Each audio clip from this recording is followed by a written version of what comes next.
Hey there, what's up, guys? I know I haven't talked very much about OOTP lately on this channel. We're going to have some content featuring that game coming up in the future, though it may take us a little bit of time to get there. But there is something that I was thinking of just yesterday while I was constructing another one of these future blog posts that you will probably read around the time this video comes out. So when I first bought OOTP, it was probably about 10 years ago or so. Part of me thought, wouldn't it be great to have a game that would accurately reflect the problems that you would have being a general manager or just a manager of a baseball team in the past, including the problems of trying to find effective players to sign, problems involved with trying to balance the budget, and things like that. Say you were on a team like, I don't know, the Philadelphia Phillies starting in like 1919, and you had a team that was perennially losing from year to year, and you had a real hard time getting money. How would you use some sort of strategy, Moneyball or otherwise, to make things work? OOTP is pretty good at that, but it's not great. It's easy to figure out a way to sort of game the system a little bit. Part of it's because the trading system's not really that good, the computerized one. And part of it, honestly, is because there's too many statistics available. It's too easy for you to figure out whether guys are going to be good or not because that fog of war is not quite right.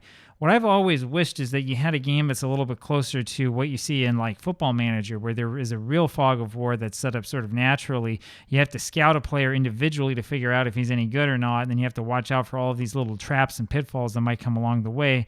And then even when you make a great signing, maybe something happens off of the, away from the clubhouse that causes his personality to go completely haywire, and then he's just not the same player anymore that he once was. That's something that I think we really could use in baseball games. But instead of just talking about this, I kind of wanted to show you something. So I'll go over here to my screen, and what you can see on here is there are two different tabs I have here from the Internet Archive. The first one here is the 1906 Reach Official American League Baseball Guide. We're looking here in particular at this player, Chappelle. This is William Chappelle, who I did a really long blog post about that I was up last night writing. It took me about 2 hours to do all of the research, including looking at old baseball guides and looking at stuff on newspapers.com. I won't get too deep into what I looked at. You can read the blog post. It's pretty cool. But I will say that if you were going to have an OOTP style game and you were going to go back to like 1906 and say, okay, I'm managing a big league club. Who do I sign? How do I scout players? This gives you an idea of the problem that you would have, right? So you can see here, he was playing for Des Moines in the Western League. They ended up winning the pennant, won 95 games that year. You look right here, you don't even have games lost in the standings. You just have games won. And when we turn the page here, we can see here are all of the batters, and you have their games, number of at-bats, their numbers of runs, numbers of base hits, and their batting average. That's it. That's all you've got. You've got to make decisions as a general manager based upon this limited information involving every batter. Oh, and guess what? We don't even see what position they play here. Instead, we have to look down at individual fielding to find out what positions they're playing. And the best part of all this, look, we didn't skip a page. 224 goes to 225. There are no pitching statistics, right?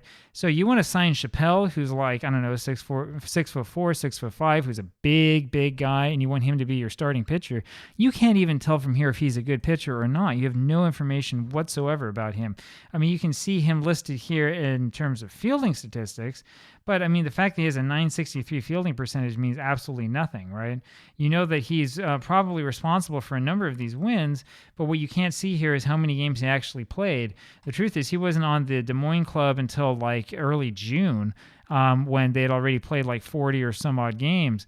So, I mean, it's really hard. Like, do you know if this guy's going to be any good or not? Well, you don't even have the statistics to see how he did in real life in the Western League. Now you might say, well, this is because it's the Reach Official American League Guide, right? It was kind of, I don't know, maybe you're biased against the publication for whatever reason. So let's look at the other one. This is back in the days when there were two baseball guides. There was the Reach and the Spalding. The Spalding was closer to the National League.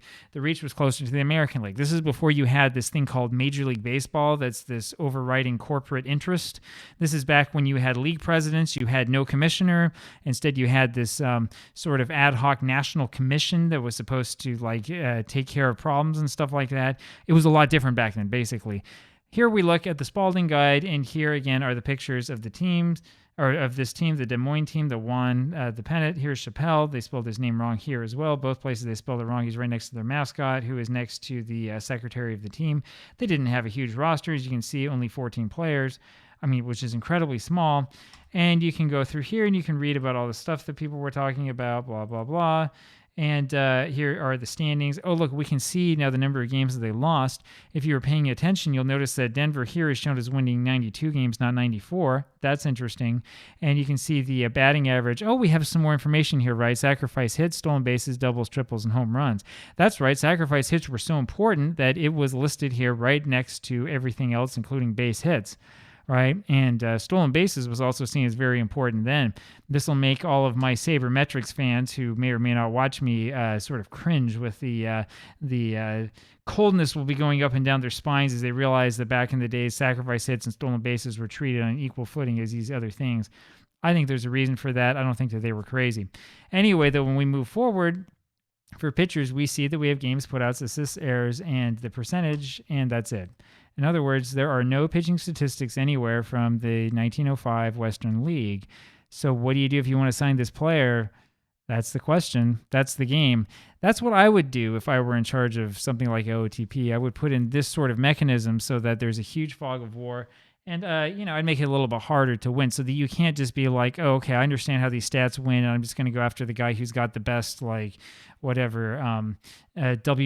or who has the best, pitching component of WAR, or whatever it is that you want to do. No, instead you got to deal with this world where all of your minor league information is condensed down to this, nothing that exists, and you got to send your scouts out to see him. Anyway, that's it from me. Talk to you later. Bye.